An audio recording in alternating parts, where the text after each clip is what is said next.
Hello, I'm Tyler Edlin, and we're back again with another episode. Today I'll be talking about going from simple to complex in terms of detailing a scene or an environment.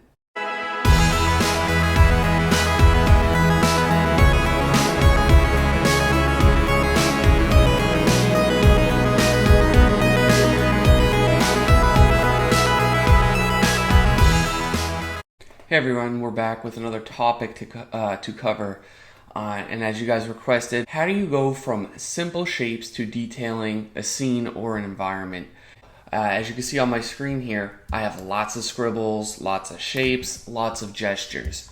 Like any other subject matter or genre, figure drawing or card drawing or plein air painting, drawing, I always start loosely, get the idea out of my head in terms of simple shapes or lines to suggest those shapes, and then I kind of draw and trace over again, layer after layer, refining that idea. But it all starts with that seed of idea, which in fact is simple in execution, but maybe a lot deeper in terms of thought and concept. So what we have here, we'll look at today, is the scene I'm drawing for this. It's like this hanging treetop. Oh, not treetop, but it's like hanging pod-like kind of native type of village. But for now, what we have here is just these bulb-like hanging vases. I originally took inspiration from them with different types of huts and residences and public service buildings or whatever you want to have it inside. Is go from finding these simple shapes, which I highlighted for you here today. Really just simple, and I just blocking out those. And this is and this changed over the course of it. Your ideas evolve.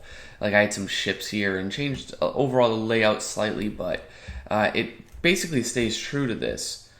And that kind of refers back to the last episode I covered in terms of, do I see things entirely before they're finished? No, I just see a layout of shapes in this case. So let me remove that. I put a layer down, or tracing paper if you're working traditionally, to kind of soften that, and I can begin to really, and then I can trace over it to articulate that idea just a little bit more. And as you can see, it's a little bit more clear. I call this a kind of comprehensive sketch. If I'm sketching, or I'm thinking of sketching in three different phases, the rough, the comprehensive, and then maybe the cleanup or the final, if you're going that route.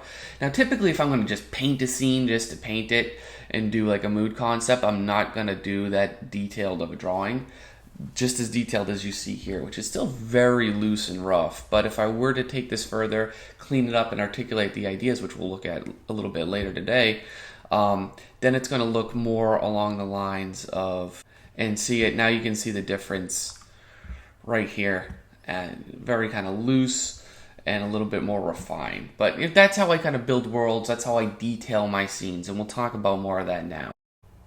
Alright, so this video is a little different. I kind of pre-recorded that overview segment, and then a few days later I finally getting to this. And that's because I didn't have all the material ready, and I didn't really know how to detail the scene. It's a very subconscious thing. It's something that we all will do differently, and there's different needs depending on the purpose of an image. If some images just call for by nature more detail than others. So you'll have to ask yourself a lot of those questions. First of all, in terms of what you set your own expectations on what you want to get out of an image. And that's one way to start building that foundation for what you need in order to complete an image to the desired level that you want to kind of hold to your own kind of standards. So I want to take a brief moment to kind of show you these images here. And these were my failed attempts at this scene. And all along what I wanted to do was just kind of show and get out these ideas for this little project. It's nothing I ever wanted to commit 5 hours on per scene or even 3 hours per scene. Something just kept to more or less 2 hours or less. And that was really the goal with it. So I know I didn't want to zoom in. I know I don't want a heavy detail. I limited my brush and my colors, and that helped me focus. That's the key thing, is choosing what to focus on when detailing. first begins, and that is the broader shapes, yes, and then narrow down, but narrow down to only whatever you need to do. Don't over detail anything. But it really, it again comes from these images that I failed with. It was like a Monday morning. I woke up. It was early. I wanted to get a jump on the day, be productive, and they just were failing. Why they fail? I don't know. I don't think I had a clear enough mindset before I kind of began with these. And when that can happen, we could start making excuses for ourselves. Oh, it's early, it's the first day in the week, maybe I'm not using the right technique or strategy. And I think a lot of that kind of comes into play for the first part of how we can get these images done, how we can detail scenes and complete a body or set of work is, in fact, we focus on, we're too busy worried about having the right strategy and technique, and we're making excuses for ourselves. Well, I don't have this brush, or I don't know how to kind of get this shadow in. But it's not necessarily about that. It goes deeper than that, and that the technique shouldn't be what you're primarily worried about. I would say you'd have your priorities a little out of order in my experience if that's all you're worried about. What you really should be asking more to get these details and the execution you've seen in is, what is the story? And that can lead down this rabbit hole of questions you could present to yourself to get this image out. If you're too caught up worrying about the technique and the strategy, you're making excuses, that start making a negative story around yourself. Your story is you're making excuses on why you can't or cannot complete this image. Maybe it's because you don't have the know-how. Maybe you don't know what something looks like.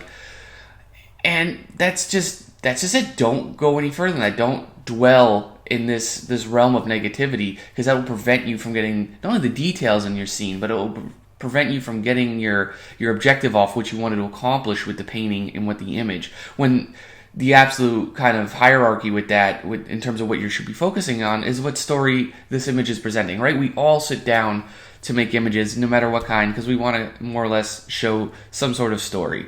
That's why pictures and stories, they always go hand in hand, whether it's a more literal novel, even if there's no pictures in it, we as readers will formulate pictures, and our imagination gets taken to where the story presents, because we're just brought into it. And we want to bring the viewers into our story. We could bring them in with the details, but the details have to go kind of hand in hand with how you're feeling about it. So if I'm drawing, for instance, these scenes, I can just begin to ask myself, what is the function of this? Is this a house? Is this a bank? Is this an item shop? Is this a castle? Is it a fortification? Is it all these kind of questions could start. Okay, well, no, it's not. It's this or this. What is this made up of now? What materials are made up of in this object? And I could start maybe cross sketching or etching out or just painting opaquely details of the material. Is this wood? Is this ceramic? What is the story of that ceramic? Again, is it worn? Is it weathered? Has it been painted? Has it been hit by war? Has it been built or rebuilt? I could just keep asking myself all these questions to figure out the story for this image, for this piece of architecture, for this railing. Is this railing broke? No. Is it brand new? Does it have somebody's name carved out into it as a monument, or to love-struck teenagers kind of is their hangout place? That everything has a story, and I think that's the great kind of root of all the good details, all the good detailing we can put in our scene. Not necessarily getting up, how can I get these details done? Because as you can see, I had to switch my technique up too. I had the wrong strategy when I wanted to get this scene across. So it all kind of goes hand in hand like that.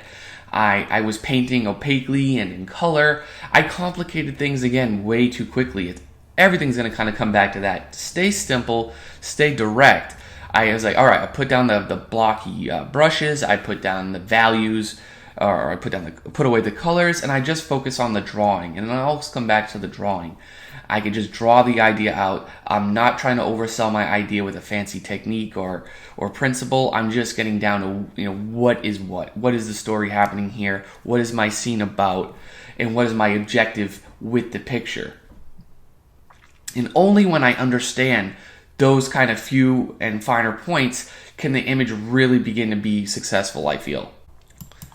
And once the momentum starts building with your details and you jump and fall faster, faster, faster down this rabbit hole of questions you can ask yourself, your confidence in turn will start to get more, it'll grow with the image, and you'll get growing faster. You'll lose track of time. You're doing what you love, and you're just totally engulfed in it. And chances are, when you hit this mindset, you hit this state of reasoning within your head, your viewer will eventually, whenever they look at it, hopefully the idea is they'll be kind of reach that same mindset that you were. As I always say, if you're falling asleep or you're stumbling through an image and there's no energy and there's no life to it, chances are, if you make an image that way, when your viewer looks at it, they're going to feel the same way. The same thing with your story, your narrative, and how well you kind of detail a scene and how well you invite the viewer into them. It all comes back, to how you yourself perceive your image to be and how invested in it that you are. So do things that first of all, detail in scenes you're only passionate about, unless you're getting paid a good amount of money on a job and you just have to, force yourself into that mindset. But that's a whole other story for a different topic. To ask yourself, why is the image not working? Well, maybe I need to get a better understanding of what I'm drawing. And that understanding can be built from the foundation of your failures, as I did first of all with this scene. You got to fail to really understand the subject matter and material that you're drawing and not make excuses for why you failed.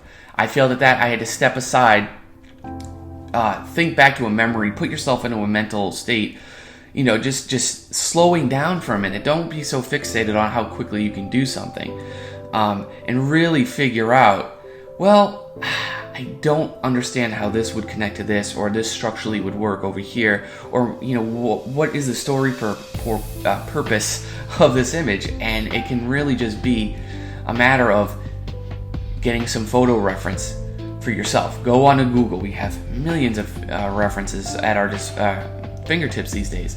Or grab your own photos that you took, or stop and think of a memory or an emotion or a moment in time where something could help you, progress past this, so you're not kind of lingering in this realm of this negative state of mind that's holding your image back and kind of overall stunting your growth and your progression, and your productivity will just be shot from that.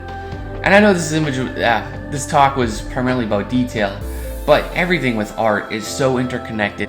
So just as a general recap of everything I've just kind of jumbled up, embrace your failure, learn from it, use it to build the foundation to not only build your image, but your confidence in how you can present these details.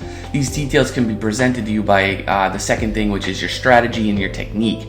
And remember, that is not everything. That is the tip of the iceberg. Your strategy, your technique, all your tools, your softwares, they're nothing without your story. That's your story for your image, and that's your story for your mental state within yourself. And the last thing, of course, that story is your kind of composure, your energy level that you can put into your scene. Do it with energy, do it with thoughtfulness, do it with your imagination, and you're totally just involved and present in your image. Try to do it when you're focused. Use music if that helps, but those are the 4 kind of key points I'd like the takeaway from this session.